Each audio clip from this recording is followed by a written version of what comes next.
welcome. I am Exolite, and this is my channel. Today what we're going to talk about is the creepiest places to visit in your state. Now, there are 50 states, and if I learned my lesson doing anything, it was when I chose to do the 50 most frightening haunted attractions, because that turns into like several days of editing. And so we're going to cut this down a little bit and do it into sections. So settle in. It's in alphabetical order. Let's start talking about some of these 50 creepiest places in every state. And also, I do have a link that if you would like to donate to this channel, it would be greatly appreciated. As most of you here know, most of my content is deemed not advertiser friendly, which means I can't get paid for my videos or my work. So, if out of the goodness of your own heart you feel like donating, this is not a requirement. This is not anything that should make you feel guilty. If you can't, I understand that, believe me. So, this content will always be free. But this is just a suggestion, if you can, that maybe you can make a donation. Alright, let's talk about these places. Every state has its own urban legends, and places where only the brave dare to go, or high schoolers, or people like me. We're talking old mental institutions, valleys filled by ghost cemeteries, historic hotels. No matter what scares you, your state probably has a place that's going to freak you out. And because ghosts never get to take a day off, you can go visit any time, and most of them actually do guided tours. So we're going to talk about those. Alrighty. We're going to start in Alabama at the Maple Hill Cemetery. Sure. The actual cemetery here is creepy and all, but it's the playground that will really get you. In 1985, someone had the genius idea to open a playground adjacent to the Huntsville's oldest cemetery. I suppose it was probably to give the children something to do while their parents were mourning. But instead, it appears that the resident ghosts are the ones enjoying it the most. People report seeing orbs of light going on the slide, unoccupied swings moving, disembodied giggles. Adding to the eeriness, some locals believe that the victims of a rash of child murders in the 60s were buried nearby, and it's their spirits now having eternal play dates with the cemetery's official residents. Alaska. The Alaskan Hotel.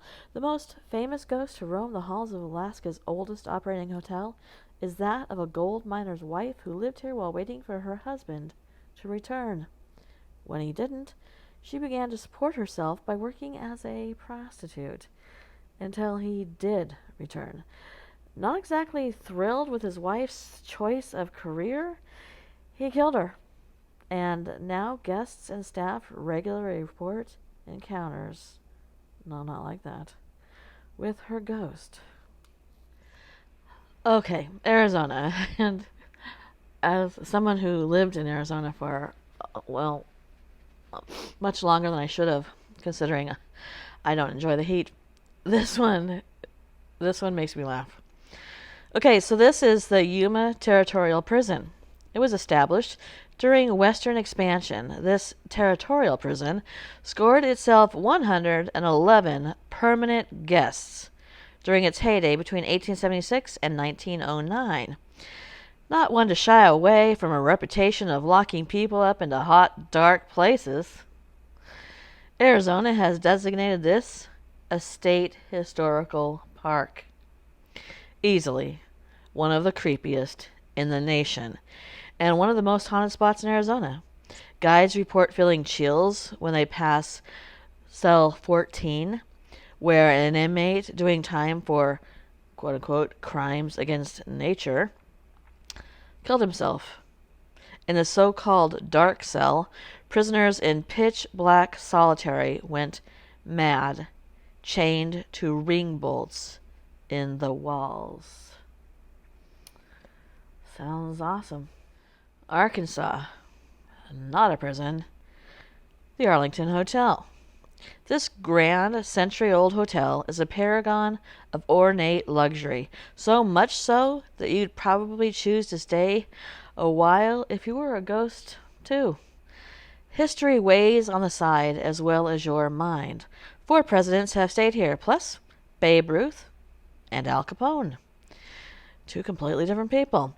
Outside, the old-timey lamplights guide your walk through the downtown spring-fed spas that draw visitors to this resort town. Echoing against stone buildings and set against a backdrop of steep, inky forest, even the burbling fountains sound ghostly and ominous. I'm going to put that on my list of places to go. California. Turnbull Canyon in Whittier. California's packed with terrifying places. Let's just get that out of the way. From cult compounds to famous murder sites, haunted hotels, and mysterious mansions. But none of them come with the promise of a brisk, scenic hike. Thank goodness. Turnbull Canyon offers a 4-mile hike through the sprawling Puente Hills. Keep an eye out for sweeping city views and the ghosts of 29 people who perished here in a plane crash in the 50s. Oh, and the ghosts of children who, according to legend, were taken from a nearby orphanage and used in ritualistic sacrifices. Oh yeah, and the ghost of a teen who found some old electroshock equipment from the canyon's burnt-down asylum and fried his brain despite the site having no power. Wait, burned down asylum, UFO sightings, rumors of multiple cults? No wonder the natives called it Hutanya, or the place of the devil. So yeah, enjoy that hike. We're sure it'll be brisker than you expected. Now, Colorado. The Stanley Hotel in Estes Park. Now, I know a lot of people have had scary experiences there. I also have family members that have gone and have not had scary experiences there and thought it was a waste of money. But this is up for you to decide. So let's talk about it. If you've read or seen The Shining, you'll know the feel of this often snowbound hotel. It's the location that Stephen King based his Overlook Hotel on. It may not look like the film unless you watch the 1990s made-for-TV movie version, which was actually shot there, but it holds rumors of haunted rooms and service workers who still wander the grounds. Be warned. There's a much more sinister danger. The hotel has such an extreme elevation that just walking to your room can drain you. So, one stiff drink may have you seeing spirits. Connecticut. Curtis House Inn in Woodbury. Gordon Ramsay once featured Connecticut's oldest inn on his appropriately titled reality show, Hotel Hell. Bring a paranormal investigator to corroborate what locals and visitors have been claiming for centuries. The joint's haunted. Ramsay's unsettling difficulty exiting his room during a 5-day stay could have been due to faulty hardware. But try telling that to the guests who reported disembodied voices. The voices are always disembodied, by the way. Mysterious footsteps and unwelcome otherworldly bedfellows throughout the inn's 265-year history. Apparent entities are believed to be the former inn owners, former guests, and perhaps most terrifying for anybody who works there, former employees who clocked in but never clocked out. Delaware. Fort Delaware, Delaware City. Civil War prisons were particularly unpleasant places to be incarcerated back in the 1860s. What with all that rampant gangrene, amputations, and war induced psychosis, the spirit of beleaguered Confederate soldiers interned at this former Union prison are said to haunt the imposing granite and brick behemoth, which sits a short ferry ride from Delaware City on Peapatch Island. During October weekends, you guys, you can take an immersive 5-hour tour of the fort where you will use ghost sensing equipment to search for paranormal activity. The tickets are $110. Florida. Fort East Martello Museum in Key West. Key West Fort East Martello Museum is home to the OG macabre Florida man, Robert the Haunted Doll. The inspiration for Annabelle, that's not true. Robert was a gift given to the late artist Robert Eugene Otto. As a boy, Otto would blame the doll for all sorts of mischief, but the whole thing morphed from a cute little Calvin and Hobbes riff to something a lot more sinister. Some say the raggedy, weathered little sailor doll is cursed. He's reported to change facial expressions from time to time, and some say that occasionally he'll let out a giggle. Oh, some say he'll cause endless pain and suffering to people who disrespect him by taking his photo, which sucks because, the centerpiece of the museum. Georgia, the Oakland Cemetery in Atlanta. Built in the 1850s, Atlanta's Oakland Cemetery, the city's oldest, largest cemetery, and among the most haunted places in Georgia, and that's a long list, is home to Maynard Jackson, Bobby Jones, Margaret Mitchell, among many others. The cemetery includes a Confederate branch where visitors insist they've seen uniformed soldiers wandering the grounds and even hanging off of trees. Creep in as far as you dare, but be warned. Some have alleged that they've heard Confederate Army roll call among the tombstones and sworn that their name was called amid the list. Hawaii. Waipio Valley, Big Island. Hawaii is home to fiery luau's where island dancers welcome you with pounding drums and native chants and blazing torches, all of which are awesome, even when those dancers are actually live. Not so awesome when they're ghosts of ancient warriors marching through the island armed to the teeth. But those are the night marchers, legendary spirits who roam the island in an eternal march to battle. Idaho, the old Idaho Penitentiary, which I have actually been to. This prison, built in 1872, was closed for nearly 50 years. Today, it's a full-stop tourist attraction, not unlike Alcatraz.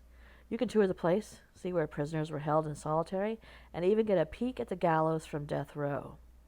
So, yeah, this place is haunted as all get out, largely by the prisoners who helped build it and ended their life sentences in the very walls they erected. Visitors report hearing voices, feelings of heaviness, and seeing apparitions both with their eyes and in photos. With respect to the world's largest potato, you can't get that kind of experience with other Idaho tourist attractions. I'll tell you though, on the serious side, when you are standing looking at the gallows, it is a very deep, dark feeling. As I personally believe that kind of energy stays. That kind of fear stays. And if you ever go, let me know below and tell me what you thought. I went, it was closing. So we went like an hour and a half before it closed. It was dark. We were the only people there. The courtyard felt weird. Um, it is a truly interesting experience to go. I recommend it for people who have the nerve for that sort of thing. And lastly for today, but we will come back to this, Old Joliet Prison. You know that feeling you get when you find out that the previous renter of an apartment was kind of creepy? Well, this gothic, castle-like prison complex was once the involuntary home of notorious murder clown John Wayne Gacy and serial killer Richard Speck.